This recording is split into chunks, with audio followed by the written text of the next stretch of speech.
It is late Monday night, Tuesday morning in East Lansing, Michigan. My name is Jim Comparoni, publisher of SpartanMag.com. Come in and gather around. Let's talk some Michigan State football. I know we're in the middle of the night. I know that's not the smartest time to do a podcast, but that's when I had time to do it this week. So I told you a few weeks ago that when I have time, I'm going to be kicking it off. That's what we're doing today. We're talking Michigan State football, and it is past midnight now. I know we're not going to get that big of a crowd to watch live, but hopefully people are tuning in later in the day. The later in the day would be Tuesday, the first day of football camp. Tuesday, July 30th, football practice starts today in about 10 hours. And Paul Konadike and I will be there along with Jason Killip, probably Kenny Jordan. I haven't spoken with him. I think Jake Laskawa also. Coverage at SpartanMag.com. Give us a thumbs up here on the channel. Give us a like. Subscribe to the channel. Go to SpartanMag.com. $1 will get you a month subscription. You can test drive, try it out, and we think that you will like it. We work really hard to bring you unmatched coverage and great unmatched coverage and analysis of Michigan State sports. Just had a loud ping there. I don't know what happened, but it knocked me back a little bit. That was kind of Orwellian a little bit, but it really messed up my head for a second. But we're good now. So come on in, gather around, go to SpartanMag.com, $1, subscribe for a month, coverage of football training camp throughout the training camp, our analysis and coverage, and also our coverage from last week's Big Ten Media Days in Indianapolis. Paul Konadike and I were there. We've got coverage also VCast over on this channel elsewhere. You can check that out. So we'd love to have you as a subscriber at SpartanMag.com. Check it out. We've got time for one question tonight, and I'm going to go deep dive into it. It's a question that was posted a couple weeks ago. I had to do some research. We're going to deep dive, and I'll give you a little bit, and it includes some analysis of the current roster, and we think you'll get a kick out of it. I'll check out the comments later at the end of this. We'll breeze through those real quickly to see if we have any questions over there. Also, it is. We are up past the normal bedtime. I tell you what, this is the way we used to do it. When we used to do the podcasts on Podbean with Paul Konadike and sometimes Matt Dorsey. Matt was great with those for a long time. The Skull Session podcast, Recruiting Rap podcast. We usually recorded those around midnight because that's when I was available. That's when I had done my research to make the show somewhat informative and analytical. Those poor guys, they went along with it, but a lot of times those Skull Session podcasts and Recruiting Raps, you may remember those if you've been with us for a long time. Those were often recorded around midnight. That's the way I operate.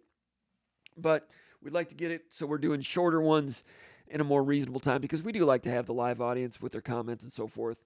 But I want to get this done before practice officially kicks off. Also, a couple questions over to the SpartanMag.com underground bunker message board, and that's where these questions come from. That's where they originate. Over at SpartanMag.com, there's a message board called the Underground Bunker Message Board. It is the church of what's happening now with Michigan State sports. It is the daily narrative on Michigan State sports.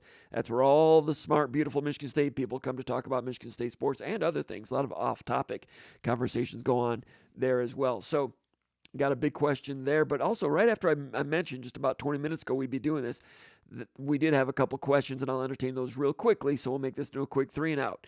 From, let's see, I think this is from Sparty from Pawleys Island, South Carolina. He says, what's your best guess on what kind of punishment Michigan will get? Fines, loss of scholarship, postseason ban, any vacated wins, ?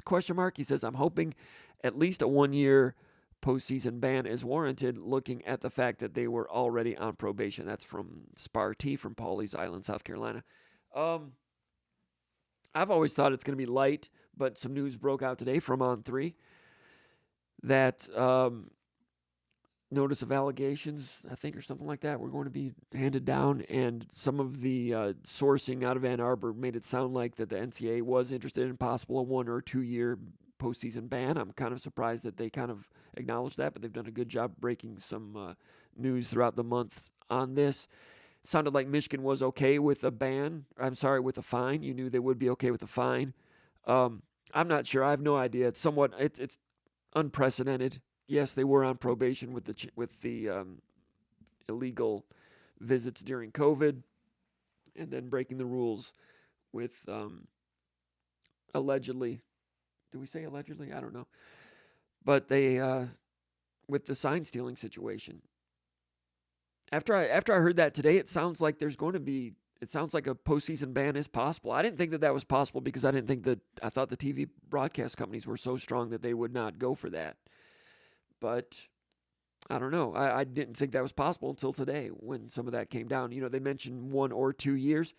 I'm guessing it won't be 2 years. When you hear something like that, I just kind of think you'll see a middle ground in the middle, and there's indications Michigan wants to fight it. How well that go over, I'm not sure. But if you're asking me what I think, I don't know. But do I think there's a better chance now that there might be a postseason ban for a year? Do I think there's a better chance of that now than I did 24 hours ago? I think, yeah. Just reading the writing on the wall a little bit, I suspect there is more. There's a better chance of that. But again, unprecedented. I don't know. Question number 2. Actually, this one was from. I think maybe this one was from the guy from South Carolina. No, this was. Well, let me look. I'm going to look it up real quick because I don't want to be wrong on this. I could just make up a name in a town and pull an Ernie Harwell, and that's what I said I'm going to do once in a while. But let's see. That was from Sparty from Pawleys Island, South Carolina. The other question is from Will Bean from Parts Unknown. We'll say he's from Elkton, Michigan. He says, one thought without much research, he says, I'm not sure which coach has had the stronger program roster among the top 45 scholarship players. However, I think Coach Jonathan Smith has the stronger bottom half. This is based solely on the portal effect, he says. He's been able to strengthen both halves of the roster and cull the bottom half. Coach Mark Dantonio had to play the cards he was dealt. I'm interested in hearing your detailed analysis on this topic. That comes from Will Bean from Elkton, Michigan. It would take a lot of research to look into that. And the bottom 40 is something, Will Bean has been with us for a long time. You can tell when he talks about something like the bottom 40. The bottom 40 is something that we used to analyze at SpartanMag.com years ago. It's an old Nick Saban-ism. He used to talk about that the bottom half of the roster, that the top half of the roster doesn't tell you how good of a team you are. It's the bottom 40 of the roster. Saban used to say that back then. That he kind of got that idea from Don James when he was at Kent State. And I do think there was a lot of validity to that. Who's going to argue with Nick Saban on something like that? So we used to do something where we would rank the players in the roster from 1 to 105, including noteworthy walk-ons. That would include incoming freshmen also. So a lot of it was kind of grasping around in the dark. It was always fun to do those rankings. And I put a ranking together during spring practice and passed it around the room with our colleagues that work with us at SpartanMag.com, including Paul Konerdijk and Jake Laskawa and some others. And it was really hard to do a ranking because you start ranking transfers you haven't seen play yet. And now you got other transfers coming in that you haven't seen play yet, like Ed Woods, who I think could be starting at corner. Nakai Martinez at safety is going to be in the playing group. Some of these guys haven't seen much of them. It was easier in some ways to rank guys that have been in the program for 1 or 2 or 3 years, even if they hadn't gotten on the field yet, based on what we'd seen in spring practice and what we'd heard from conversations with coaches. Now there's a lot more new faces. Really hard to rank guys 1 to 185, but I will tell you that when I ranked them 1 to 190, I never published it. I've got it somewhere, but I had Derek Harmon, number 1 player on the team. I'm not saying he was. That was my personal opinion, my ranking, and that's where I had him. So that was a tough one for Michigan State to lose.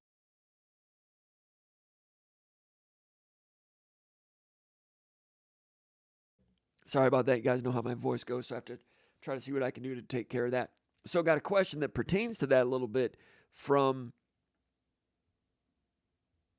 Maverick from Sandusky, Ohio. And he asks, he says, in your opinion, who inherited the weaker program, Jonathan Smith or Mark Dantonio? And who inherited a tougher recruiting landscape? More to the point, who are Michigan State's peers at the moment in terms of recruiting? He asked a recruiting question, and that gets back to in 2007, the recruiting landscape. Let's see, you still had. Penn State was strong in recruiting when Dantonio took over. Of course, Lloyd Carr was at Michigan. They were very strong. Big Ten was only 12 programs at the time. I'll get into that question in a moment. I've got a lot of research. I'm going to go over the entire roster and compare them and give you an answer on that. My best shot at an answer. And people can disagree if they want to. I'm just going to look at team rankings for recruiting rankings. I meant to do this beforehand. See, this is where I get in trouble because I always want to get that next layer of analysis. Now, the first year, 2002 was Bobby Williams' last year. In recruiting rankings that year, Bobby Williams had a decent class, number 32 in the country. Who are you recruiting against? Back then, Ohio State was number 5. Michigan, number 16. Michigan had a lot of great recruiting classes during Lloyd Carr, Gary Moeller, a lot of top 5 classes.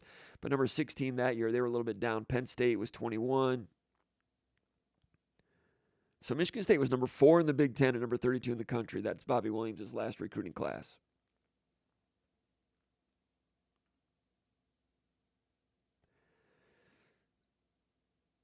So there's only one Big Ten team in the top 15 in recruiting. Back then, when John L. Smith took over. The following year, 2003, John L. Smith's first class, you had, rankings-wise, Michigan number 17.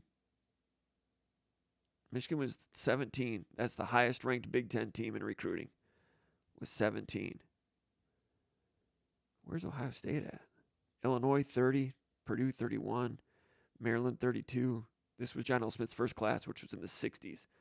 Ohio State was 41. How did that happen? 2003, that was like that. That's right. Was that right when Tressel was? No, 2003. I don't know what happened there. But anyway, Big Ten recruiting in the early 2000s, it was hard to beat Michigan for recruits, but they were kind of on a little bit of a 2-year lull there. I got to check to see what they did. I'm sure they bounced back. Let's see in 2004 what it was. Yeah, Michigan, they bounced back, number 5 in the country in 2004. And Ohio State, see, that was 2004. That was, see, now I'm getting sidetracked here a little bit. Michigan State was number 16 in the country that year in recruiting. That was John L. Smith's first real recruiting class. They signed 31 players, ranked number 16 in the country. So they were able to hit the ground running. They got a 4-star guy out of Chicago, Roland Martin. He was a big timer. Carl Grimes was an in-state guy from Detroit. DePorres, highly acclaimed, really never got a lot of traction. 4-star recruits, Hugh D'Imperio, linebacker from New Jersey, never really did much. 4-star recruits, Serdarian Adams, brought him in from Florida, had an up-and-down career, but he still had some good moments and played 1 year with Dantonio. And he's down in the Florida area now and still a big Spartan supporter. Dwayne Holmes was a 4-star out of Detroit. He's a fullback, defensive tackle, never really gained a lot of traction. 4-star junior college transfer, Domata Peko. So they only had about 3 or 4 4-stars that year, but they had 31 commitments, and that's what pushed their ranking up to number 16. That's just the way one publication graded it back then. So we're going to get into that a little bit deeper here in a moment. And because I think it's an interesting conversation, which program was stronger. We're going to talk personnel here in a moment. Which coach inherited a stronger program? Mark Dantonio when he took over for John L. Smith in 2006, or Jonathan Smith taking over for Mel Tucker here in 2024. But first, a message from Schupan. Did you know that just a few years ago, the state of Michigan ranked first in the nation for deposit container recycling? 90% of all purchased bottles and cans were being redeemed for their deposits. Today, only 73% are being redeemed. That means Michiganders are forfeiting $105 million every year in bottle and can deposits that are not being redeemed. If that's not bad enough, this deficit is also having a negative impact on the environment, with tons of recyclable materials ending up in landfills. Michigan's deposit system creates the cleanest recycling material for the beverage industry to make new cans and new bottles, and it reduces the environmental impact of creating new cans and bottles. When Michigan's recycling rate drops, it hurts the environment, it hurts industry, and it hurts all of us. Help the environment, help your state, Help yourself. Take them back. They're your lakes, your roads, and your beaches, and it's your dime. So take them back. It's worth your time, and everyone will benefit. Take them back. A message from Spartan, a great Michigan company dedicated to recycling and dedicated to the Michigan State Spartans. So we're happy to pass that message along to you. Spartan Recycling, we're happy to support their campaign. They're supporting us. We appreciate that. You'll be hearing that message throughout for the next foreseeable future. So we're happy to have Spartan with us. Make sure to take them back and help them with their campaign for cleaner roads and beaches and everything like that. So let's get into the question. John L. Smith, his last 3 seasons at Michigan State, he went 5-7, 5-6, and 4-8. 3 straight losing seasons, handed it off to Dantonio. Jonathan Smith has taken over a program that's had 2 straight losing seasons, but only 3 years removed from that, where they go 11-2 in 2021. That's a top 10 season. And the program's brand at Michigan State, I think right now, is stronger now than it was in 2002. In 2002, they had the big year in 1999 with Nick Saban, top 10. And then 2000 kind of sputtered. 2001 went to a bowl game with Bobby Williams, Silicon Valley Classic. 2002 sputtered, he got fired. 03, John L. Smith took Michigan State to the Alamo Bowl. 04, no bowl. 05, no bowl. 06, no bowl, fired. So, Nick Saban, great coach, kind of had some middling bowl, lost all those bowl games, kind of had some middling bowl games, like the Independence Bowl, Aloha Bowl. I'm forgetting some of the others. Jeez, okay, 95. First one was Independence Bowl. 96 was Aloha Bowl. There was also the El Paso John Hancock Bowl, Sun Bowl, whatever you call that. And, they didn't go to a bowl game in 98. He was there for 5 years, went to 4 bowl games. So before that, Perlis didn't go to a bowl game in 94. 93 went to the Liberty Bowl. 92, no bowl game. 91, no bowl game. 1990, John Hancock Bowl. So you go back to 89, Aloha Bowl.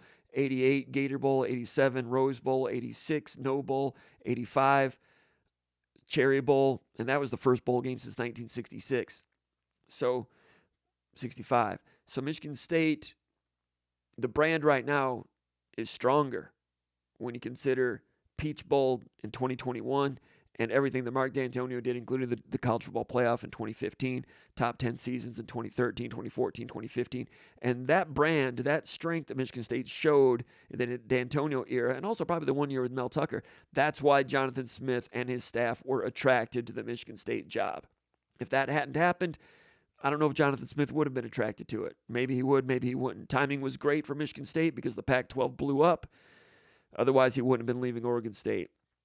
Pac-12 blows up, Michigan State has an opening, and everybody, I think, agrees that it's a great match for Michigan State in terms of what Michigan State needs to do and the way they need to play in order to get the most out of themselves and their natural resources, which are not unlimited. Michigan State is not a nuclear power in college football. But to get the most out of their resources, you need somebody like a Dantonio, somebody like a Jonathan Smith. He's got a chance to do some pretty good things. So Michigan State's branding is stronger now than when Dantonio took over. You can disagree with me on that, but that's what I think.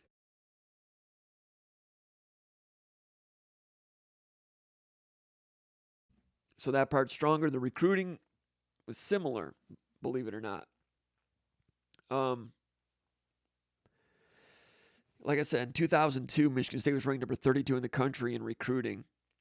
That was, and we're going to deep dive now into this question. So that's what the rest of this show is going to be. If you want to, and I know some of the people that are really sick about football, really love it, really like to get under the hood and talk about these things. That's what we're going to get into right now. And we'll also look into Michigan State's roster a little bit to answer this question. Michigan State was number 32 in the country in 2002. That was John L. Smith. That was Bobby Williams' last class. Talk about 4-star recruits. Kyle Brown, Agim Shabai, David Richard, Ashton Watson, Drew Stanton, Clifton Ryan. Kyle Brown's from Michigan, Agim Shabai from Michigan, Drew Stanton from Michigan, Cliff Ryan from Michigan. So they had 4 pretty good ones from the state of Michigan. Cliff Ryan could have went to University of Michigan. Kyle Brown, could he have gone to University of Michigan? Maybe. Drew Stanton, Oregon, interestingly enough, he's an Oregon native. Oregon was in on him and some others.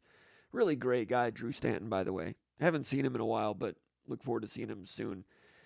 Yeah, I didn't get a chance to go out to his golf outing this year. I want to do that one of these days, but it's always good to see him when he's in town. Matt Trannon was a 3-star in that class, probably a little underrated. David Richard was a big-time running back from St. Louis. Bobby Williams had some connections in St. Louis, brought him in. David Richard had a very good freshman year. He was a big power running back. He led Michigan State in rushing, like 600 yards in 2002. Did not last very long with John L. Smith. They didn't see eye to eye. He was gone. Ashton Watson, defensive back from Ohio, had a pretty good career. But they were able to get a handful of 4-star recruits that year, Bobby Williams. So that's where the program was at that point. 03 was John L. Smith's first class, and they got in late, only had one 4-star recruit. That was William Greg Cooper, who had been a Michigan commitment. Michigan State ended up getting him. By the way, he's a trainer now in the Flint area, and Michigan State's been involved recruiting some of the guys that he's trained in the past. So Greg Cooper is a guy who's still on the radar here and there. The very next year, actually, John L. Smith's last class, which would have been like 05 or so, that class was ranked number 33 in the country. So it's interesting that John L. Smith's last real class was number 33 in the country, and Bobby Williams' last class was number 32 in the country, and they are similar. 4-star recruits that Jonathan Smith got in his last real class. 4-star recruits, JUCO defensive end Irvin Baldwin, defensive back Ken Tinney from out east somewhere, wide receiver Devin Thomas, junior college guy, offensive lineman Jason Deal from New York, tight end Charlie Gant from Brother Rice, linebacker Eric Gordon from Traverse City, defensive end Patrick Regan from Traverse City. That's John L. Smith's last class. This is where the program was before Dantonio took it over. So Ken Tinney only lasted about a week or so, and he was gone. Jason Deal never got on the field. He was gone. Charlie Gant did pretty well. Eric Gordon became a starter. Patrick Regan, I liked him, but he ran into some injuries and never got much traction. Interestingly, there were a lot of 2-star recruits that year also. You don't see 2-star recruits anymore because everybody's at least a 3-star. But back then, the internet was not as established. It kind of is, kind of was, but people committed earlier or later, so rankings came out a little later. So sometimes there were guys that committed and signed, and boom, the recruitment was over. The recruiting analysts were like, who's that guy? They were all 2-star guys. Some of those guys were late. Some of the 2-stars that year, tight end Sam Gardner from Kentucky, never did anything. Defensive back Roderick Jenrette from Florida, who had a lot of talent, played, but then got in trouble a couple times here and didn't finish all 4 years. He was kind of at the middle of that Rather Hall incident.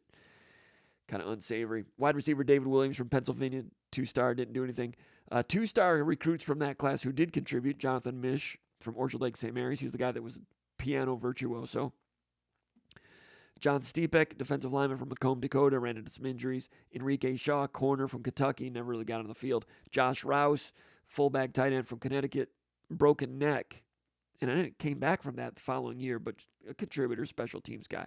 So that was the John L. Smith's class. That's the type of program Dantonio inherited. A program that could go and get 4-stars like Eric Gordon and Patrick Regan, but Michigan didn't recruit those guys. Charlie Gant was a 4-star from Brother Rice. Michigan didn't recruit him either. So that a lot of times that's the barometer. How often are you beating the University of Michigan for recruits? We mentioned Bobby Williams was able to beat Michigan State, be able to beat Michigan for Clifton Ryan, and I think Matt Trannon too. I think Michigan was in on Trannon, but really you could go a couple of years without beating Michigan for a recruit, and that's kind of where it is these days.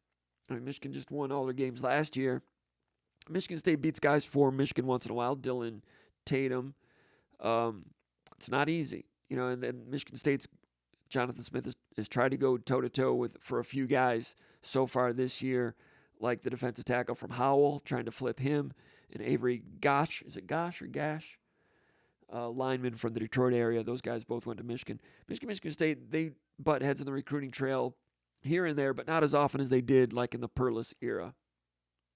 All right, so that's where the recruiting landscape was when each of those coaches took over.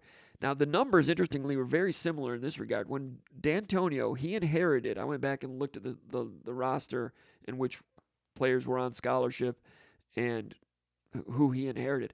Dantonio inherited 57 scholarship players. He signed 18.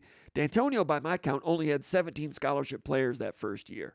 Back then, teams would operate under 85 once in a while. And I'm not sure why Dantonio he only had like 6 weeks to put that class together, which is longer than Jonathan Smith had this year because back then signing day was in February. Now it's in December. But he signed 18. I think the thinking back then was if you signed 17 or 18 and have low attrition, then your freshman classes and your senior classes balance out, and you'll be better off in the long run if you have that kind of balance rather than dips. And it turned out to be true. 4 or 5 years from that point, they won the Rose Bowl. Year 7, I guess it was, won the Rose Bowl, and they had very low attrition rates because players loved playing for Mark Dantonio. He was truthful with them as near as I can tell. I'm not in the locker room with them. I'm not in the living rooms with them when they do their recruiting visits, but pretty sincere and a person I've always respected. His word is gold, and it worked out well recruiting-wise. Let's see. Let me turn that up a little. No, turn that up. Look good right there. Dantonio inherited 57 players, and Jonathan Smith, by my count, inherited 58 scholarship players. Dantonio 57, Jonathan Smith 58. 58 players for spring practice. Now, 14 players, scholarship players, entered the portal after Smith was hired. Plus Hank Pepper, who went in the portal in September, and Ma'a Nateote, who was AWOL. So that's 14 plus 2, that's 16. They had about 73 players on scholarship when he was hired. That might sound pretty high, but they only had 11 seniors that graduated. But right after he was hired, 14 immediately entered the portal. And then 17 more entered the portal after spring practice. So, but that initial 57 that Jonathan Smith took into the 57 or 58 that he took into spring practice, very similar to the 57. All right, Jonathan Smith took 58 into spring practice. Dantonio inherited 57, took 57 into his first spring practice. Almost identical. So you might be wondering, well, Michigan State had only 11 seniors.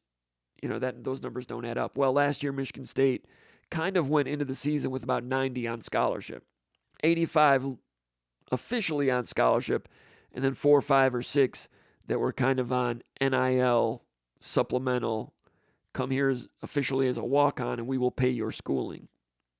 Because that's what some programs are doing. Some programs you're hearing have 20 guys like that. Brigham Young does a lot of that. Some schools in the South do that.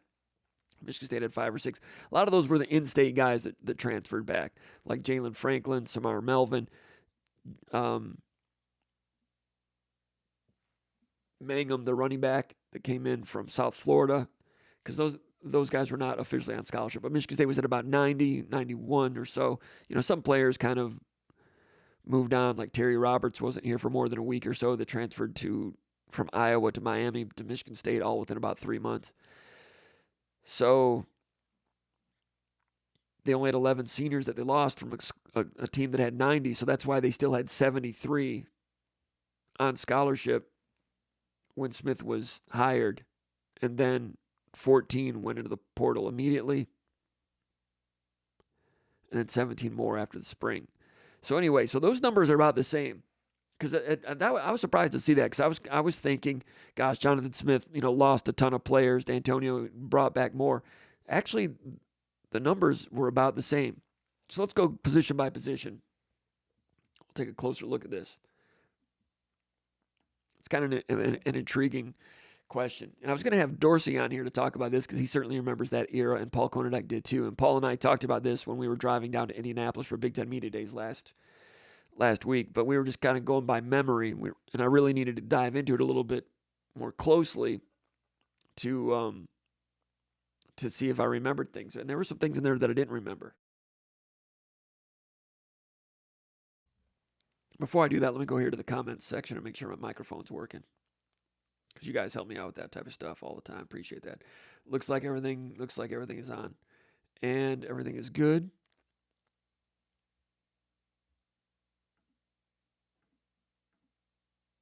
And what do we have? We've got this. And we got that. Because, ladies and gentlemen, Cody Roeder, thank you, Cody. Super chat, $10 tip jar from Cody. I don't remember Cody being here before. So maybe Cody must be a West Coast guy or a Night Owl guy. Maybe he watches it taped, or the recording of it. But the first time that we've seen him post, and I certainly appreciate that. Thanks a lot, Cody. Appreciate the bread in the jar. That helps SpartanMag for sure. Give us a like. We appreciate that also. Let's look at the quarterback position. Mark Dantonio inherited Brian Hoyer.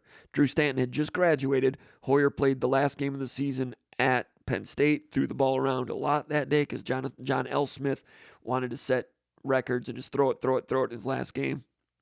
Brian Hoyer. I remember talking to Dantonio at Big Ten Media Days before his first season, and we talked about, every position on the depth chart and this and that, and this guy, how is this guy coming along? What do you think about this guy in the spring? What about these freshmen they just signed? Who's looking good so far and all this? And, we were into it for a long time before anyone asked about quarterback because everybody knew that Brian Hoyer was the starting quarterback. And Dantonio took a lot of comfort in that, and he developed pretty well. Hoyer was in a system that was, pro style for that day, that day and age. In that day and age, a lot of people were starting to run a lot of bubble screens and now routes and a lot of things that really inflated statistics, inflated completion percentages, inflated passing statistics. Michigan State didn't do any of that. Hoyer had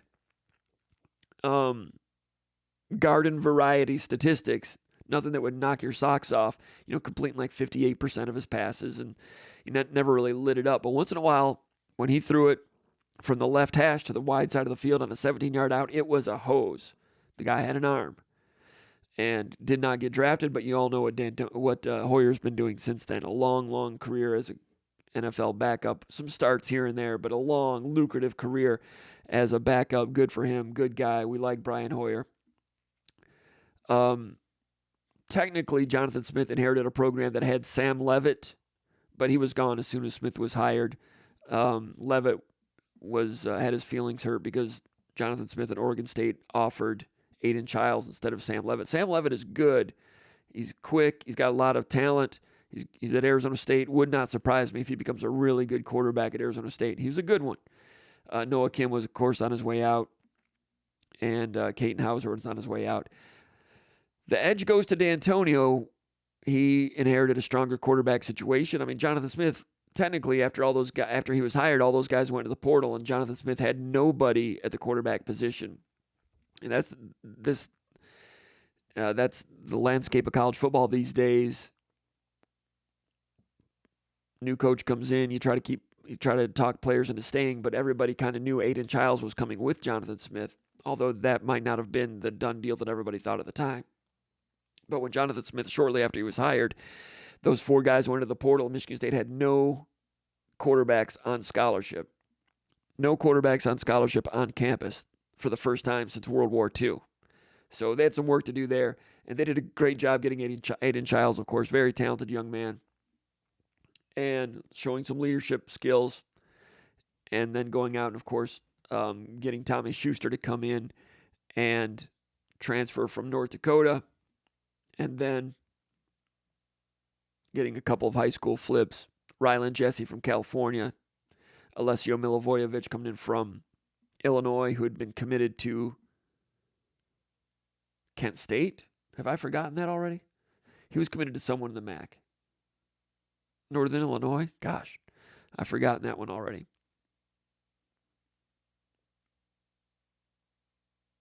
Hold on a second here. I'll go with that one. So, but the edge goes to Brian Hoyer. He'd come in and done some backup work and had looked pretty good. And, of course, he became more than pretty good as a junior and a senior. Not great, but better than a lot of people realized, even when he was at Michigan State. But the edge goes to Dantonio at the quarterback position. At running back, Dantonio inherited Javon Ringer and J.U. Colcrick, plus A.J. Jimerson. I mean, Ringer and Colcrick inherited a really great tandem right there.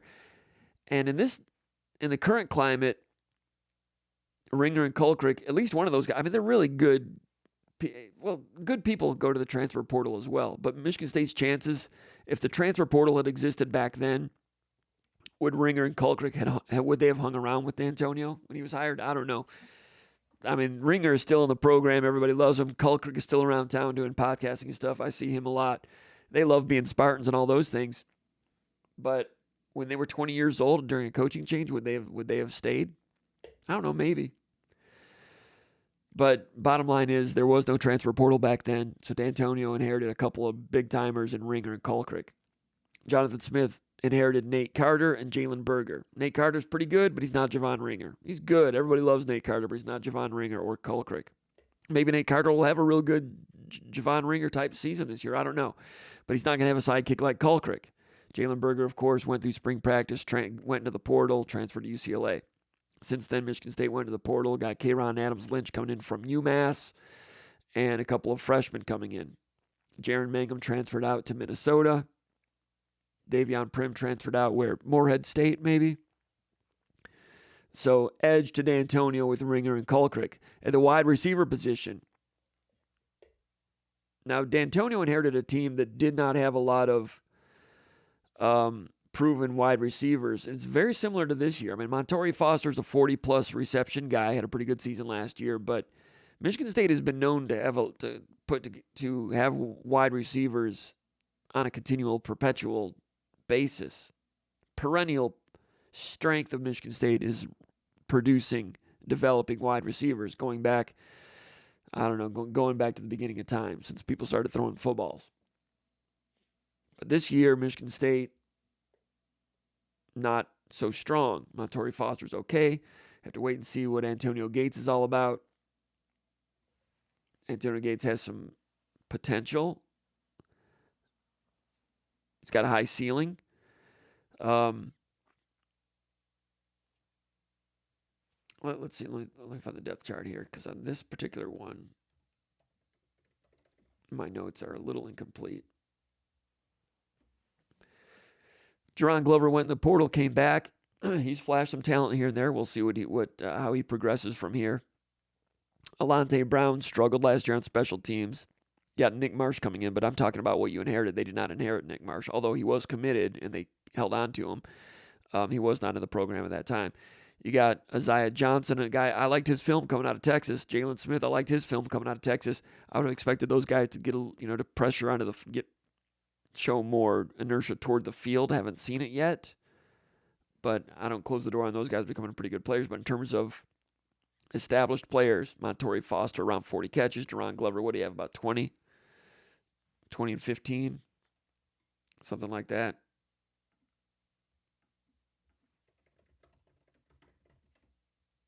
I kind of breezed over this one. Usually I thought I had this thing all researched out, but Jerron Glover played 8 games last year. Was injured, banged up a little bit. Started 4 games, missed the last 3 games of the year. Had 14 catches last year. 14 catches for Jerron Glover, showing some potential. So, Jerron Glover potential, Antonio Gates potential, Montori Foster, Alante Brown. No real standout type of guys. Dantonio took over a program the year before with John L. Smith throwing it all over the place.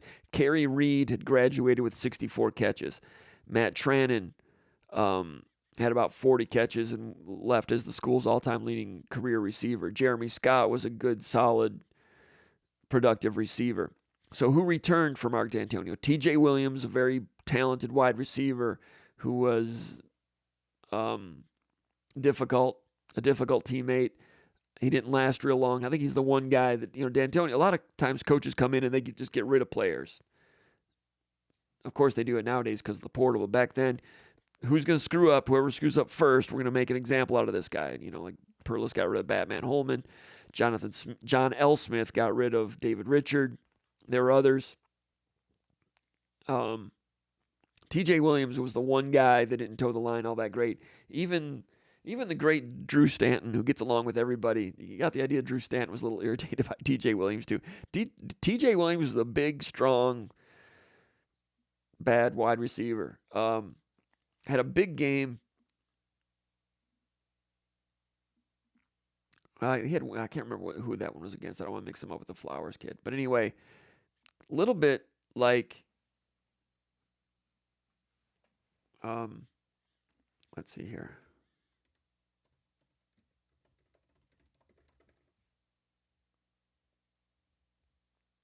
I don't know who I want to compare him to. Anyway, so I'm not going to finish that thought.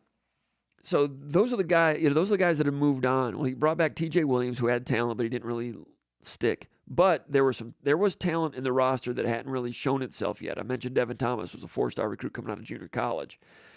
Well, he didn't do much his first year. Had 6 catches as a JUCO junior, John L. Smith's last season.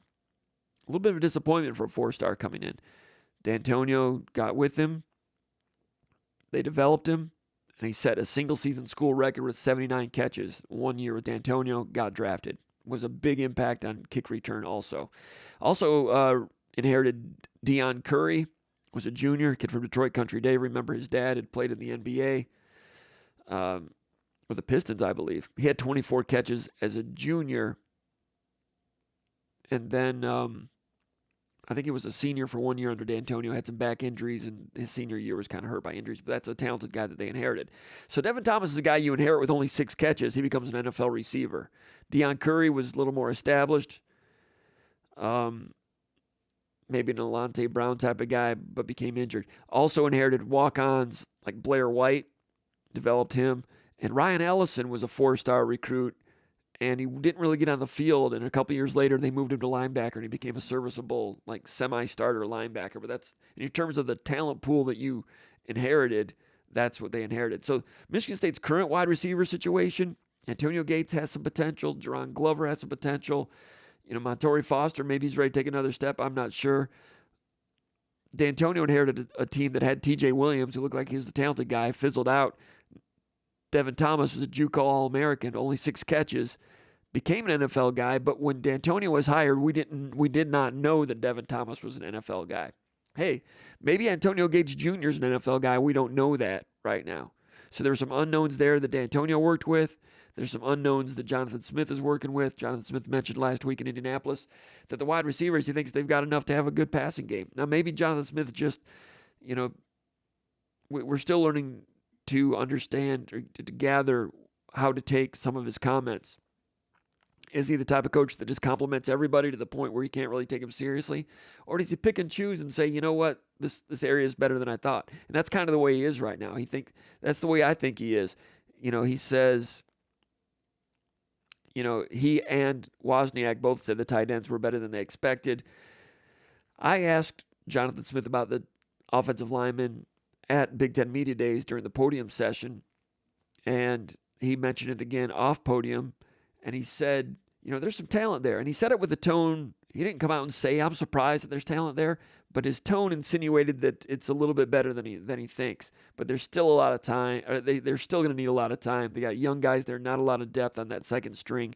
They only returned 1 starter on the offensive line. That's Brandon Baldwin, who's athletic at 6'7". Maybe he can take another step now with a new strength coach, new offensive line coach. He's been okay. He's been functional. Not a plus player, but he's got 1 more year. We'll see. I've seen offensive linemen take a big jump in their senior year in the past. I don't put that past him. He's the one returning starter. Bring in Tanner Miller from Oregon State, starting experience, second-team All-Pac-12 last year. Luke Newman coming in, beginning at right guard, but he's cross-training through the summer. He'll be playing both positions during fall camp. Would not surprise me if Luke Newman becomes is one of the best tackles on the team. If he does, can someone else move inside? I don't know. But Mahalchik, the offensive line coach, he says he wants the best 5 offensive linemen to start. That's a coaching cliche, and I've not covered him before, but I think he really means it, that the best 5 are going to start, and that could mean Luke Newman at tackle. Lepo needs to continue to improve at right tackle to hold that job. Lepo's the presumptive first stringer at right tackle as camp begins today. Left guard, it's going to be a competition, it looks like, between Christian Phillips and Gavin Brocious. Brocious healthy, finally making a charge. Christian Phillips is a big body guy that's been slowly, steadily making progress. That's going to be an interesting battle right there. But individually, there's some decent guys there. Collectively, they've never done it before. That offensive line, a lot of question marks. That's going to have a big impact on whether Michigan State, how many of these swing games on their schedule that they going to win. Before I get to offensive line that Dantonio inherited, so that's let me move this down so I don't forget. I'll talk before I'll if I don't do this right now, I'll forget about tight ends. Put that right there since I'm talking about offensive line. I just went through Michigan State's offensive line. And who knows, maybe Brocious ends up being an NFL player. I don't know. Maybe Christian Phillips ends up being an NFL player. We don't know that. We don't know what they're going to become. So a lot of this is to be determined.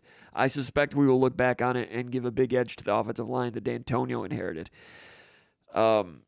Jeff Stoutland had been the offensive line coach for Bobby Williams and John L. Smith, and he was the best recruiter on the staff. And Stoutland's gone on, went to Miami and then Alabama, and now he's been in the NFL, the Philadelphia Eagles, for a long time. And he's had a really excellent career as an offensive line coach. When he was at Michigan State, he was young, a younger version of himself, and a real hard-working recruiter. And there were a lot of times when some of those John L. Smith recruiting campaigns were kind of fizzling out a little bit, and they would ask Stoutland, "Hey, Stoutland, you got anybody out east?" And he'd have somebody. He'd have 3 or 4 guys at various positions. And, he'd get his offensive lineman too, but, man, Stoutland was a good recruiter, good program guy. And the offensive lineman that Dantonio inherited. And Dantonio liked Stoutland because they'd worked together under Bobby Williams for a while. But Dantonio had Roshar with him coming in from Cincinnati. And Stoutland knew at the time that when Dantonio was hired, he said, I'd love to stay. I'd love to stay at Michigan State. I'd love to coach with Dantonio. But Dantonio is a loyal guy, and he's going to be loyal to his guy coming up from Cincinnati. And that was Roshar, and that was the truth, and that's what happened there. Roshar was pretty good, but it would have been interesting to see how Stoutland would have done at Michigan State with Dantonio, how long Stoutland would have stayed. That would have been interesting. Anyway, Dantonio inherited offensive line that included Roland Martin, who was a 4-star recruit coming in from Chicago. He became a 3-year starter, an honorable mention Big Ten guy.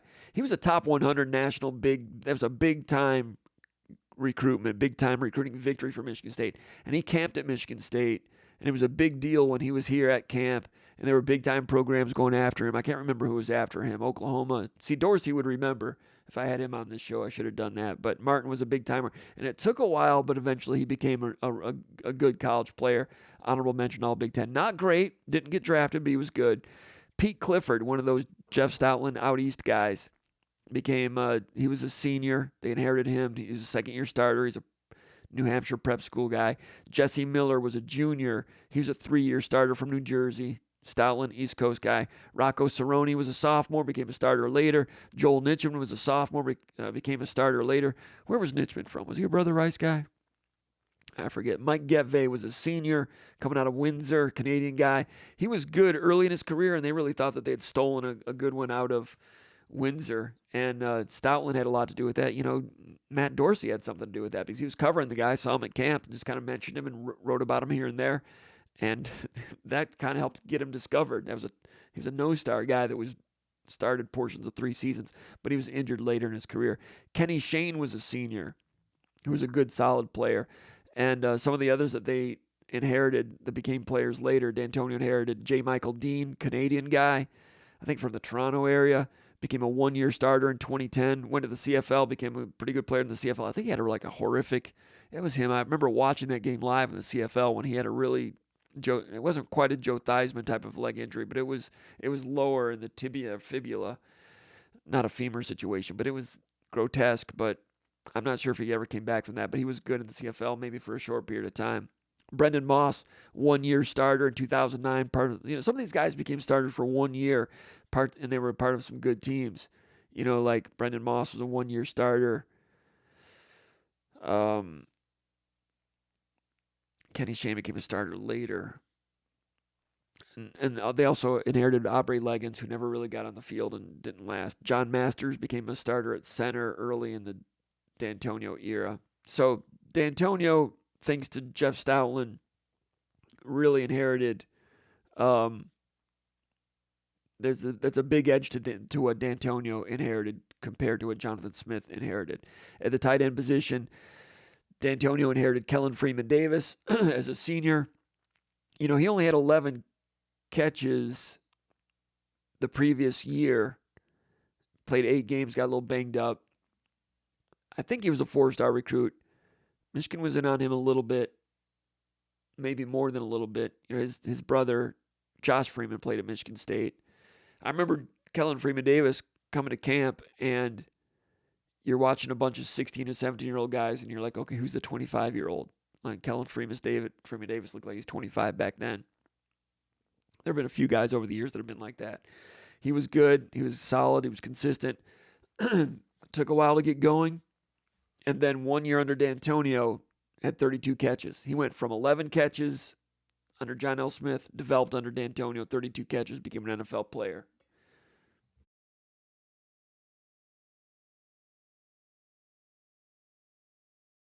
Also, Dantonio inherited Charlie Gant as a redshirt freshman, four-star guy that had redshirted.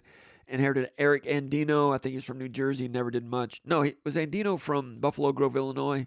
Can't remember, but never did much. Patrick Regan could have played some tight end, but they signed him as a defensive end, moved him to nose tackle, and had some injuries. Didn't really do anything.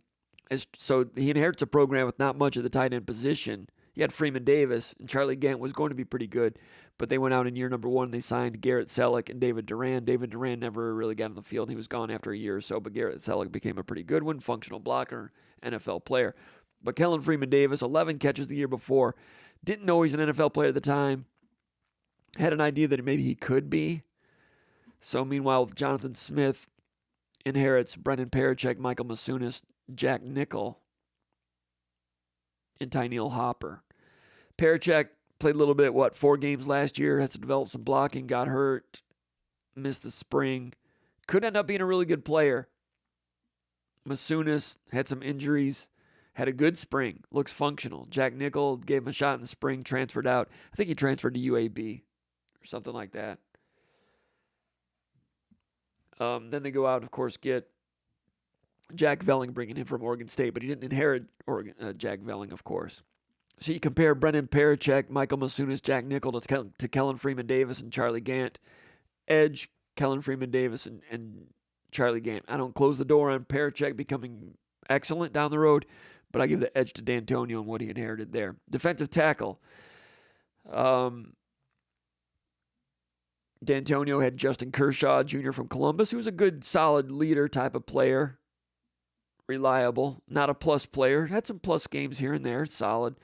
Inherited O.G. Nwagbo, who's a 2-star JUCO recruit coming in from California. Good job on Michigan State. They evaluated John L. Smith did a pretty good job evaluating junior college guys. I mean, some guys didn't pan out, like Bobby Jones, the defensive tackle, that was supposed to make a difference that one year. Clifton Ryan was very disappointed that he wasn't as good as his ranking. But guys like Devin Thomas, Irvin Baldwin, O.G. Nwagbo. So O.J. Nwagbo had 6 starts his first year as a junior at Michigan State. The next year, 12 starts, became an NFL draft pick. I think it might have been a free agent. I don't know if he was drafted or not, but he played with the Raiders for a while. O.G. Nwagbo. So he had Kershaw and Nwagbo. We didn't know how good Nwagbo was. John Stepek from Macomb, Dakota, had some injuries, never quite got it going. So, like, defensive tackle, John L. Smith got O.G. Nwagbo, but defensive tackle was a problem for John L. Smith recruiting-wise. They kind of settled on junior college guys. John L. Smith inherited a program that included, I think, Matthias Askew and some other guys. He inherited some pretty good guys, but then got addicted to junior college guys a little bit. So Dantonio was tasked with having to fix the defensive tackle bubble. Kershaw was okay.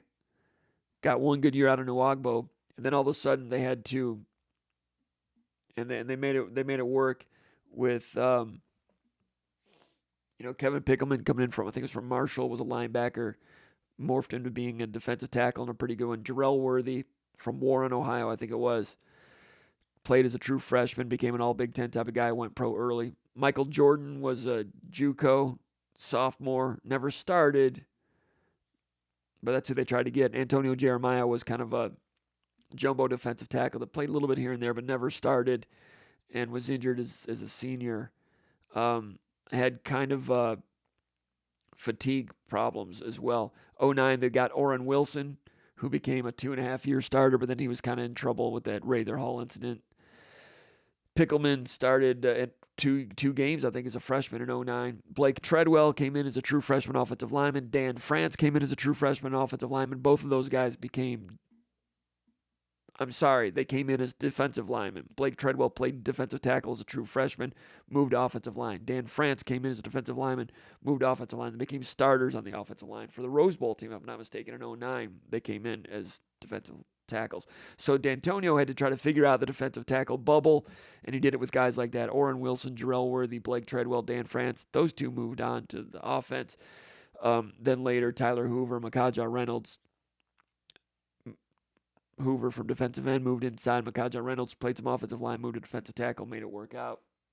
But that was a trick. That was a puzzle at defensive tackle. Meanwhile, Jonathan Smith inherited a program that had Derek Harmon, Simeon Barrow, Maverick Hansen, and Alex Van Sumeren. We don't know what Van Sumeren is yet, but I'm hearing good things about him and his dedication. He's doing some good things in the weight room. Every time I'm over to the building, I'd see him. Not that I'm at the building all the time, but when I'm there, I'd see Van Sumeren. Like I said last week, I saw him at Moneyball. Van Sumeren is he seems like he's punched in. He's bought in. I'm eager to see what he does this fall. He could really help, possibly, because Derek Harmon and Simeon Barrow moved on. So Jonathan Smith inherited a program with Derek Harmon and Simeon Barrow, but lost them through no fault of his own. He would like to have kept those guys, but Michigan State's NIL situation is still trying to gain traction. And, Michigan State's kind of frugal right now with what kind of money they're throwing around. Would they've liked to have kept Harmon? Yes. That was out of Jonathan Smith's hands. So how do you rate that? You inherited a program with Harmon and Barrow, but you don't end up keeping them through no fault of your own. So Michigan State goes into the portal. They get Ben Roberts out of Oregon, who I think looks functional. Daquan Dowse coming in from Georgia Tech, who had a pretty good spring game, 20 starts at Georgia Tech, was about 282. He's added 17 pounds. He added more weight than anyone in the program. Dowse has a chance to be a good, solid, functional defensive tackle. Maverick Hansen's in there as well. They brought the Buckley kid in from Nebraska. He's just kind of a guy. Who's the other one? There's one other one. Was the guy from Old Dominion? Satchel? I can't remember. So anyway, how do you rate that? It's Kershaw and Nwagbo versus Harmon, Barrow, Maverick Hansen, Van Sumeren. I guess if you count Harmon and Barrow, the edge is Jonathan Smith, but he really didn't inherit those guys. I mean, if those guys had hit the portal in December, then we're not rating it as a guy that they inherited. So if you count Harmon and Barrow, the edge is to Smith. If you don't count those guys, he's inheriting Hansen, Van Sumeren, and that's all. So then the edge goes to Dantonio with Kershaw and Nwagbo, Stepek, although Stepek didn't really do much. They were both thin in the defensive tackle situation. That's probably an even. I think I had that originally as an edge to Jonathan Smith, but I'm going to put defensive tackle at even.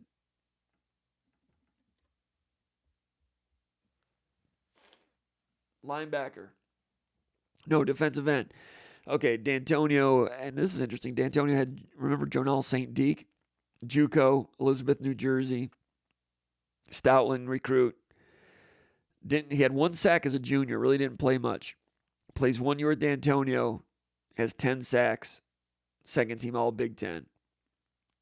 Irvin Baldwin, John L. Smith recruit, JUCO guy, didn't do much in 06, 1 year at Dantonio, 8.5 sacks.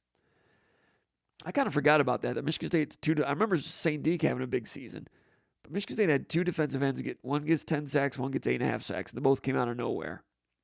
Interesting.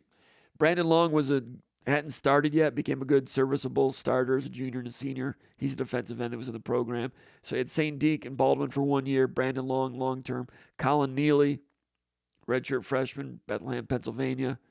I think he might have been a Stoutland guy, functional guy. Reggie Graham was a guy from Alabama, sophomore, never really played much. But St. Deke, Baldwin were good. Long was pretty good. Neely was functional. Jonathan Smith inherits Jalen Thompson, Chris Bogle, Avery Dunn. Ironically, Avery Dunn's a Dantonio recruit. Bogle last year was pretty solid against the run. Was it last year or the year before? The year before, I think he was solid against the run. Last year, just kind of a guy. Spring game, maybe he just thought it was a spring game. Maybe his fuse wasn't all that lit, but he was just kind of a guy. I kind of expected more from Chris Bogle in the spring game. He's all fired up about wanting to do something here in year number 6, transfer from Florida. I think he was a 4-star recruit when he went to Florida, had some productivity early in his career and kind of tapered off, transferred to Mel Tucker. And, maybe he'll start. I don't know. I think Thompson will start and Quindarius Duggan will start. I think Bogle's a second stringer, just my forecast. Avery Dunn, I think he's a second, third stringer type of guy. Been around for a while. Has he hit a ceiling? I'm not sure. But that's who Jonathan Smith inherited. Plus, he was they had Zion Young for a couple of weeks. They wanted to keep Zion Young, but he went to Missouri. So he didn't inherit Zion Young. He had By Job and I think Andrew DePape for spring practice. By Job was okay in spring practice. He's athletic. But quite frankly, he got a lot of NIL money to come to Michigan State from Oklahoma as a true freshman. Played 11 snaps, played in one game. Michigan State paid a lot of money. Talking about Tucker, the previous regime. Paid a lot of money to get 11 snaps in one game out of By Job. Sure helped the recruiting rankings, though. So I don't know this for a fact, but I'm guessing By Job wanted a lot of money again for year 2. Ends up at Kansas. I don't know. DePape. Can't remember where he went, but I liked his senior film, but he was kind of a high maintenance type of guy. Zion Young, good player, made it, that was good evaluation. He was not really he was kind of a 3-star recruit, but he played over that ranking as a true freshman in 2022 and did some pretty good things last year. Maybe didn't take the big step I was kind of expecting, but goes to Missouri. I don't blame Missouri for going after him. Missouri right now has got a lot of money and putting a lot of chips in the middle of the table. So Jonathan Smith did not inherit Zion Young for spring practice. He was gone. So Jonathan Smith inherited Jalen Thompson, Chris Bogle, Avery Dunn. You compare that to Jonell St. Deke, Brandon Long, Irvin Baldwin. We didn't know Jonell St. Deke was going to be that good when Dantonio inherited him. Jalen Thompson looks pretty good. Bogle and Dunn are just kind of okay. I wrote here that I gave the edge to Jonathan Smith. You guys can debate that one. This will depend on what Jalen Thompson becomes. Dantonio inherited Jonell St. Deke for 1 year, got one good big year out of him, but we didn't know he was going to be that good. Baldwin had one good big year out of him. Brandon Long was pretty good. But Jalen Thompson, we don't know what he's going to be. So that's going to be a to be determined, I think. I'm going to change that to be determined. I had that to Jonathan Smith, but I'm going to change that to be determined.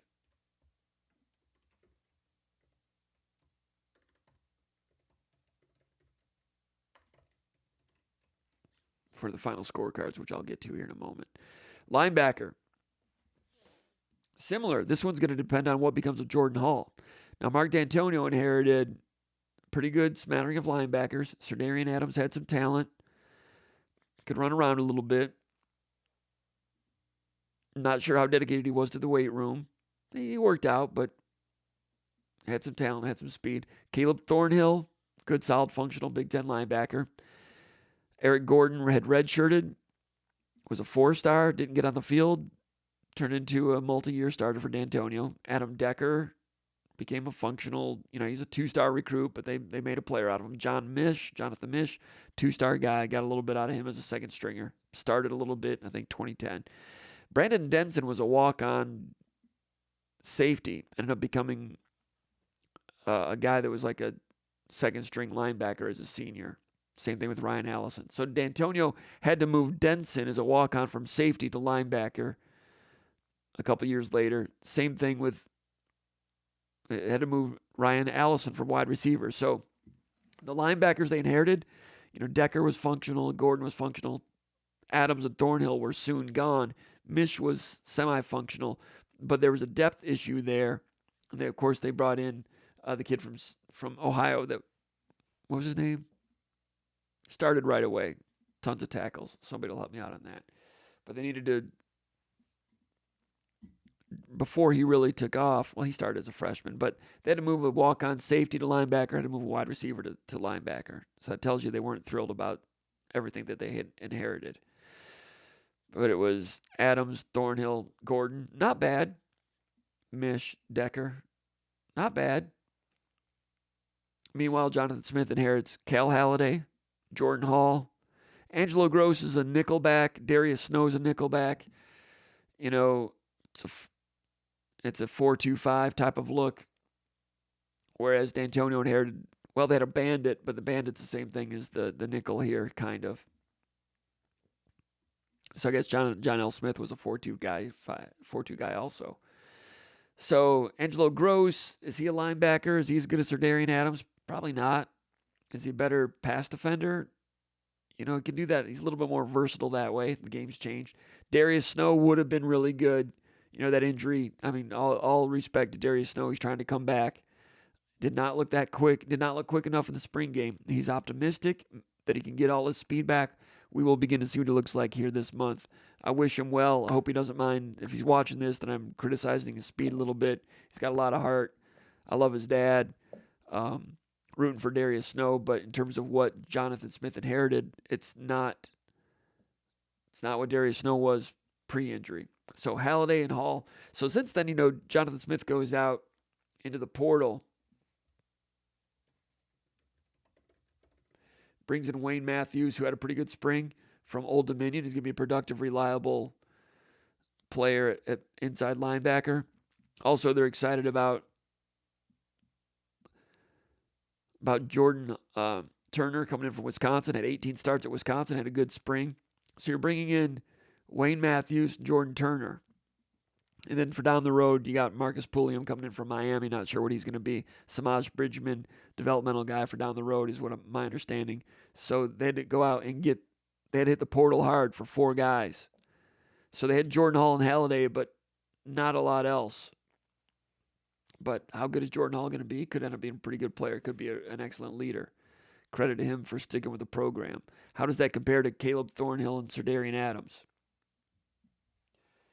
Cal Halliday and Caleb Thornhill, comparable. As far as inside linebackers go, I think Adam Decker started right away, right? Did he start right away? I know Thornhill, Adams, and Decker. I'd have to go back and look at that. And then Gordon got on the field a little bit later.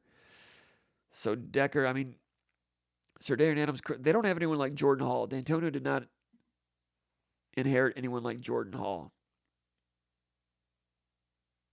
So initially I had this to be determined dependent on Jordan Hall.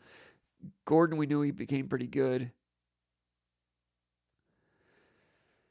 Jordan Hall, I'm going to give the edge. I'm going to change this one again. I'm going to give the edge to, I had that one as even, depending on what becomes of Jordan Hall, but I'm going to go ahead and give that one to Jonathan Smith. Corner. Dantonio had Kendall Davis-Clark, who had played a little bit. Ross Weaver, who had played a little bit, had some physicality. Ashton Henderson, who's still in the athletic department right now as a sophomore, had played some. And Jeremy Ware did not play much. This guy that transferred in from South Carolina didn't play much at all his first year.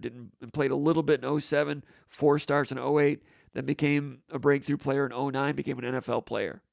But we had no idea Jeremy Ware was that when Dantonio inherited him. Over the course of time, developed him into an NFL draft pick. Enrique Shaw, mentioned him earlier, never really got on the field. But there's a smattering of corners there with talent. We didn't know Jeremy Ware was going to be that. But you looked at it, coming in the door, Dantonio had a few players to work with. Kendall Davis-Clark, Ross Weaver, Ashton Henderson. That being said, Chris L. Rucker came in as a true freshman, got a lot of playing time. Jonathan Smith inherits Charles Brantley. He's had some injury situations. He's been up and down a little bit. Had an impact true freshman years. Never really gotten over the hump since then, but he's in the fray. Chance Rucker did some pretty good things last year as a true freshman. Could have a good future. Caleb Coley, I thought he looked pretty good in some ways 2 springs ago. Didn't play in the spring game this year. Was a little banged up. Waiting to see on him. Ade Willie didn't look so good in the spring. Lost some weight. Is he a safety? I'm not sure, but Rucker could become a really good one. Better than anyone mentioned here.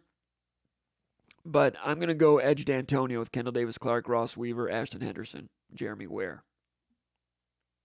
Who knows? Brantley might be good. Rucker might be good this year. I'm not sure. But Michigan State went out into the portal, brought in Ed Woods from Arizona State, and Jeremiah Hughes from LSU, and legend Cavazos from North Carolina. So they felt they needed to ramp things up there a little bit. So edge to Dantonio, with an asterisk there depending on what Rucker becomes. At the safety position, Dantonio had Nehemiah Warwick, Otis Wiley. Warwick was a starter and a hard hitter. got a good year out of him. Was he a JUCO guy for John L. Smith?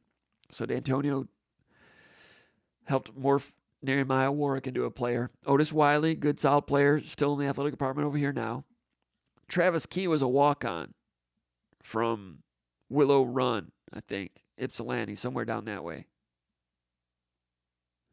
And he started 1 year, and he was a hard hitter. He proved himself on the practice field, and that's a walk-on that became a starter. They inherited Dan Fortner, who had been a starter, kid from Ohio, former option quarterback in high school, Dan Fortner. Fortner had been a starter for John L. Smith. Dantonio came in. Fortner didn't get on the field as much. Fortner's probably the one guy in the program that lamented the coaching change because he was the one guy that got more run from John L. Smith than he got from Dantonio. Marcus Hyde was a guy that was a 2-star recruit, came in, didn't do much. There was an injury, got on the field, and he was solid. And then was a good, solid player, maybe a 2-year starter as a junior and senior. That's Micah Hyde's older brother. Then Michigan State did not recruit Micah Hyde. Oops. But Marcus Hyde, he can run, but it'll always be Marcus Hyde. The safeties there, pretty good. Warwick, Wiley. We didn't know about Travis Key. They developed him. We knew about Fortner, but he kind of leveled off and sank in the depth chart. Marcus Hyde, 2-star guy. They turned him into a player. But Jonathan Smith inherits Malik Spencer, quietly a good player in this program. Going to be interested to see what he develops into this year. He loses his tag team partner, Jaden Mangum, going off to Michigan. Dylan Tatum sliding over to safety. Tatum could play some nickel as well. I think Tatum is ready for a breakthrough. But Jonathan Smith inherited Spencer, Mangum, Tatum, and Amarion Smith. Amarion Smith, bad news about his mother, battling cancer. He had a fundraiser in Livonia this past weekend. I wish I could have went out to that. Channel 10 did a really good job here locally. WILX NBC affiliate Lansing had a little interview with Amarion Smith, and he's certainly pumped up and dedicated and motivated for this year. Amarion Smith transferred in from Cincinnati, played a little bit last year, got injured, didn't see him in the spring, still recovering from that injury. I asked Jonathan Smith last week in Indianapolis if he was still in the picture, and he said yes, he is. And then we've seen more from Amarion Smith here in the last week or so. There's an interesting exchange between Amarion Smith and Nick Marsh. They were high school teammates at River Rouge. And saw that on Twitter. Those two guys were having a funny little back and forth. I think Mamatron posted that, Nick Marsh's mother. So Amarion Smith, a safety, don't forget about him. Don't sleep on him. So you lose Mangum, but you have Amarion Smith. You got Nikai Martinez coming in from Central Florida that can play some nickel. I think Nikai Martinez, he's played some safety, he's played some corner. I wouldn't doubt him being a nickel type of guy.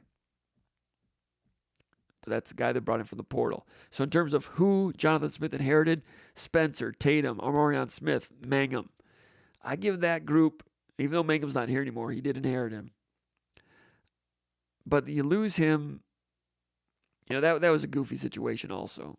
And that was not really an NIL deal. That was a communication situation. But you lose him. Anyway, I would give the edge to Spencer, Tatum, Amarion Smith over Warwick, Wiley, Key, Hyde. Gosh, I don't know, though.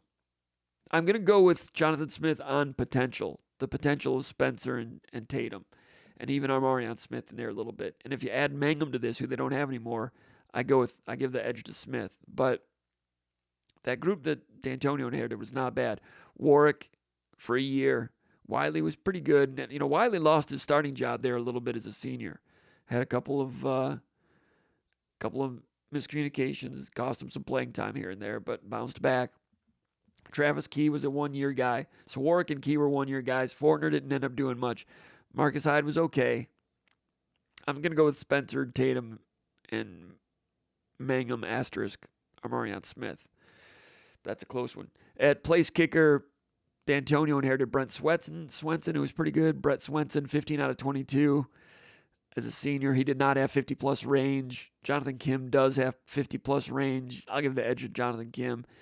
I will give the edge to Jonathan Smith at the punter position with Ryan Eckley coming back. Dantonio inherited like a walk-on punter that didn't win the job, and someone had just graduated. So Aaron Bates came in as a true freshman and punted for 4 years. So the edge there goes to Jonathan Smith. So the complete scoring card. I got Dantonio with 5 positions: quarterback, running back, tight end, offensive line, corner. So a lot on the offense. I give Jonathan Smith the edge at safety, linebacker. So it's 5-2. I give punter to Jonathan Smith, and I got 3 that are even. Wide receiver, even. Place kicker. Actually, place kicker goes to Smith. I just changed that one just now. So 5 to Dantonio, 4 to Smith, but of the 4 that are good to Smith, one's punter, one's kicker, which is important. Even. I've got wide receiver even. I've got defensive tackle even. 2 to be determined, defensive end. So, recruiting was about equal. Roster numbers, surprisingly, were about equal, 57 and 58. The edge overall goes to Dantonio because it wasn't a portal situation, but he inherited a program with not as many scholarship guys. But the fact that you've got, I don't know, though. You had Ringer, Hoyer, Colcrick, Kellen Freeman Davis, and an offensive line. Jonathan Smith, Childs, Hoyer. Running back's not quite as good. Tight end, Velling, Kellen Freeman Davis. About even. Defensive line, comparable, but then Derek Harmon leaves. Offensive line is the big difference right now. Offensive line is the big difference. So that was an interesting, exhaustive study. I know that's not everybody's cup of tea, but we got into it. We hammered it out. It's football season. Practice starts today. Spent over an hour talking about that, and we're about ready to wrap it up. Thomas Kohlberg says, hey, comp. H.M. Hunter says, go green. Keith Tunstall says, I'm up past my bedtime. Thomas Kohlberg says, midnight texts. Matthew Johnson, Midnight Madness edition of SpartanMag. Bitchin' Chris Foolin? BTC Chris Foolin? I don't know. I might have just hurt some of my algorithms there. I apologize. It says, comp, what's your thoughts on Mekhi Frazier's coming in at 5'10", 215, and a lot of the guys look really in shape, more better than the years with the previous conditioning staff. Not sure about conditioning comparisons. A lot of that that all goes on. We can't really see what's going on there, but a lot of defensive backs lost 5 pounds.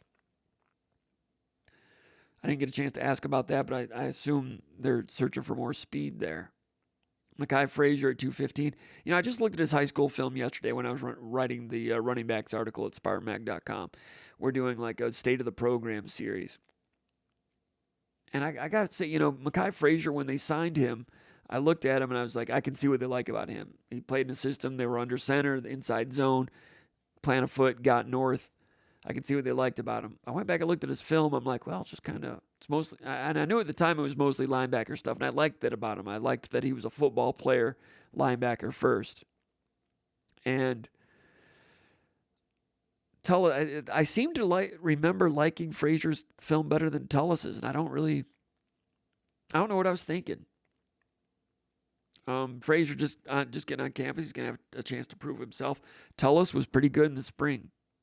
He looked like a guy that's ready right now. Good enough that, Berger moved on, Prim moved on, Mangum moved on.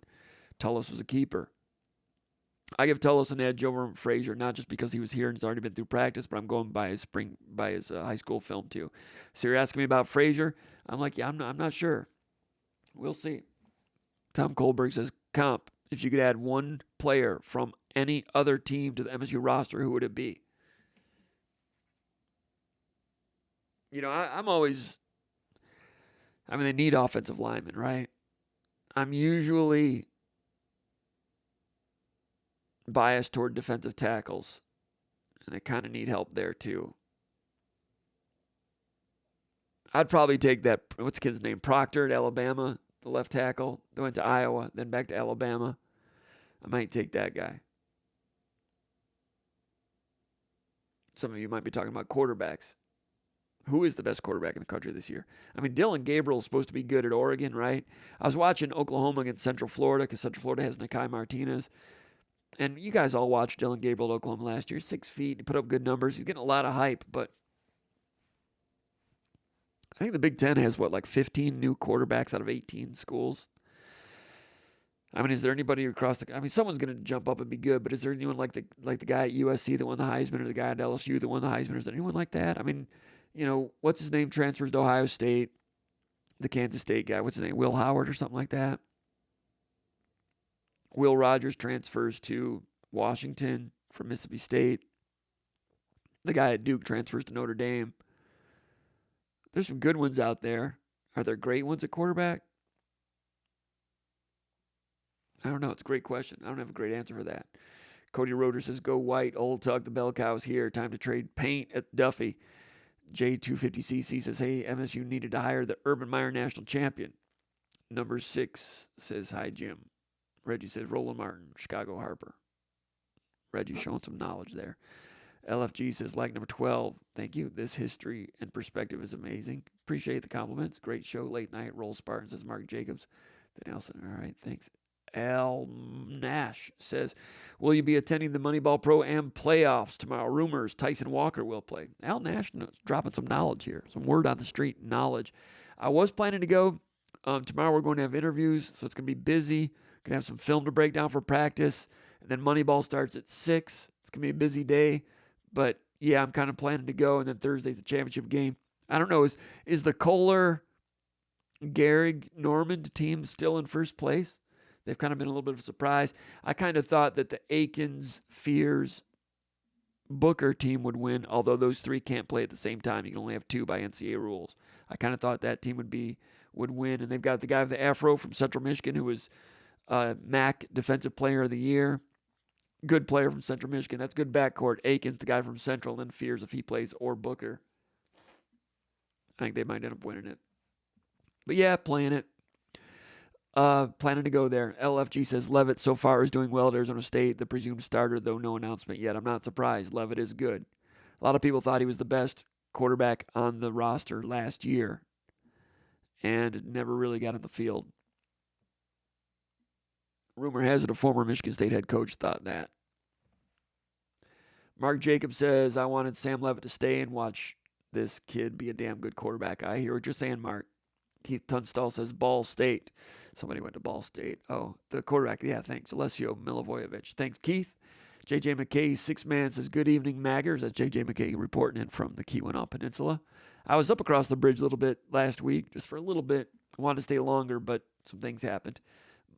Maybe going to try to get up there again next week. Even though football practice is started, I'm going to sneak up there maybe. I think I got a date with the Au Sable River. Shh. LFG says Ringer, and then from there,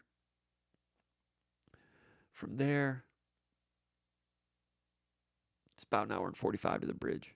Then I get across the bridge, and then... All right, so LFG says Ringer and Cold Creek dynamic duo I heard of from far away, and I didn't follow Michigan State football in that era. Ringer was great. Comp, what's your thoughts on recent commit LaRue Zamorano corner from California, 6'2"? You know, I posted this on the message board yesterday. Who was it? It was Mike. I think it was Micah Hyde and C.D. Lamb. They had a podcast. Speaking of Micah Hyde, Marcus Hyde. I think it was Micah Hyde. Anyway, C.D. Lamb was talking about. Somebody asked him who are the best corners in the NFL. First one, he said Sauce Gardner. Sauce Gardner's from Detroit King. Was kind of a middle 3-star recruit, low 3-star recruit. Was like number 40 player in the state of Michigan. Goes to Cincinnati. He's on that Cincinnati team that went to the college football playoff. Becomes a first-round draft pick after his junior year. You know, all rookie team. Now he's all pro. Big-time NFL player. Sauce Gardner is excellent. Who's he with? The Jets, I think? Jets or Eagles. I was like, Sauce Gardner, I don't even remember him in high school. And I remember going through that top 25 and a lot of the players that committed elsewhere, and I don't remember watching his film back then. So last night I went back and watched Sauce Gardner's high school 2019 huddle film. And it's not that good. I mean, obviously he's good, so I couldn't see it on the film. You know, 6'2", he's a tall guy. I guess he's just a classic late bloomer because there was one play when he kind of turned his hips and showed a real good vertical. I was like, okay. But the rest of it, he's just kind of awkward, just kind of a tall guy. And I have trouble evaluating. Sometimes tall corners are faster than they look. Sometimes they're deceptively fast. I never would have thought Tony Lippett was going to be as good as he was. But he was kind of an option sprint out quarterback in high school. At Michigan State, became a wide receiver and corner. Sometimes those tall, I still have nightmares about some of the real good, tall, big corners that Nebraska has had. Not for very good teams, but some good corners that would hold you up. Like the year Michigan State, the year they went to the playoff in 2015, Michigan State lost to Nebraska that year, right? Everybody talks about Nebraska being down. They haven't been good in centuries or whatever. Well, they've played tough against some good Michigan State teams. I remember those big corners they used to have. And they just kind of hold you, and they're big. L. Rucker was kind of big that way and he's kind of had deceptive speed. So Sauce Gardner, Cincinnati offered, nobody else did from the Big Ten. I can kind of see why he was like number 40 in the state. I might have even looked at his video because I used to try to spend at least 10 or 15 minutes on every player that signed a Division I out of the state of Michigan. But sometimes I forget. But his high school film was just kind of... And so Zamorano is a guy, big, physical, but he might have that deceptive speed also. What I'm trying to say, he doesn't really jump off the field as like, oh, God, that guy's great. But that's a blind spot for me a little bit. Tall corners, I have trouble evaluating. So, good on Michigan State going out far from home. And he's sought after. There's a lot of schools that like him. And Michigan State's going to have to keep recruiting him and keep recruiting him. So I'll defer to Demetrius Martin on that. Demetrius Martin has really made an impact as a recruiter and as a member of the staff here at Michigan State. Probably should have been a Michigan State assistant coach a long time ago. All right, LFG at chat says, watch in the 24 Michigan State offense. The tight ends will get a lot of run. Velling, Parachek, Masunas, and a young Wyatt. Forget his name. Yeah, Wyatt Hook.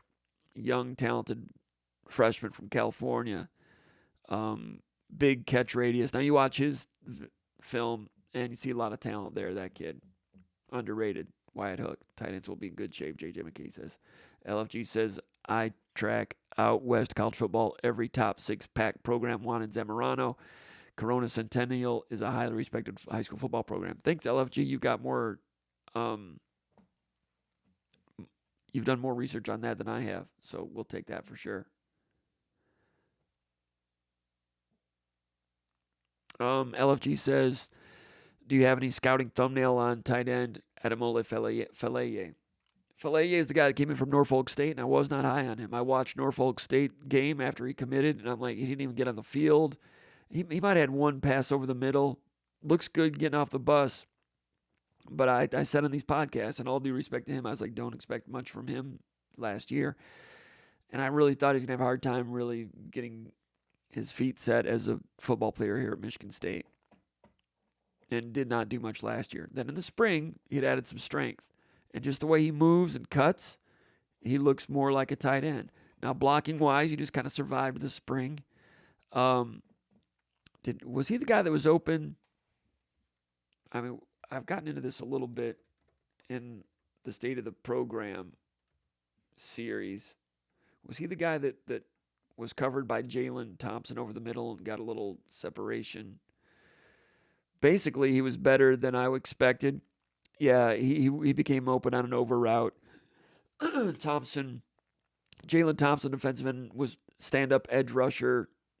And I don't know if they brought 3 or brought the 4th from the other side. Jalen Thompson ended up covering him, which is part of what you have to do at the stand-up rush position. Sometimes you'll be covering. Jalen Thompson has lost some weight since the spring also, more to be able to have that versatility. So Jalen Thompson had Faleye man-to-man on an over route, and Faleye, as you'd imagine, got a step and a half on him.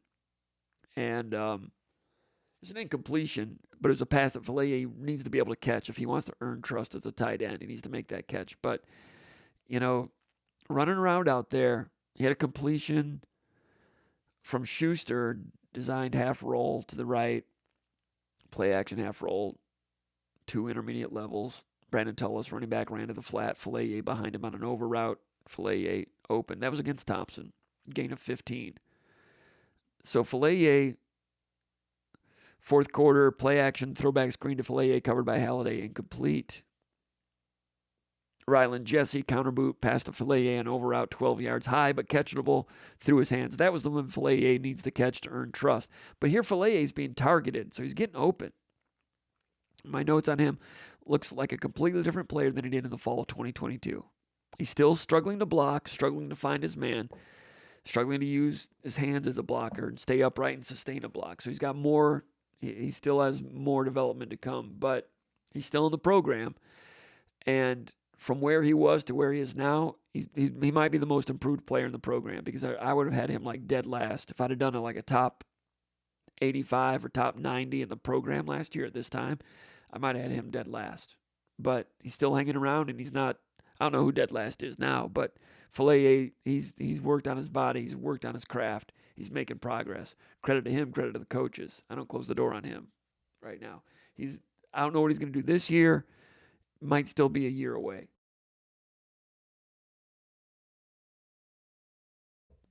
However, if he improves as much as he improved from November to April, if he improves that much again, maybe he can make a splash this year. I'm not expecting it, though.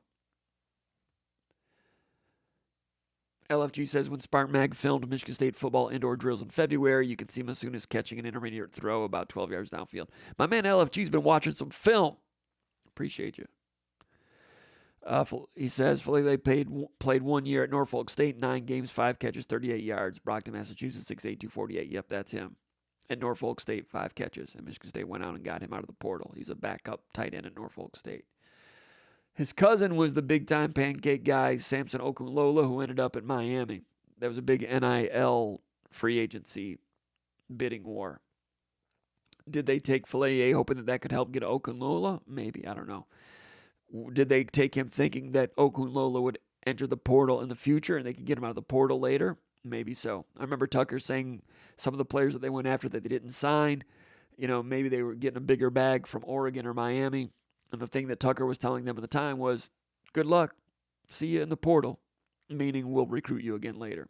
So maybe getting Fillet now was a move to get Okunlola later. But in the meantime, Fillet's been working and improving. All right, we are going to go ahead and it's 1:42. Appreciate all the posts. We will move on, and appreciate everybody staying up this late.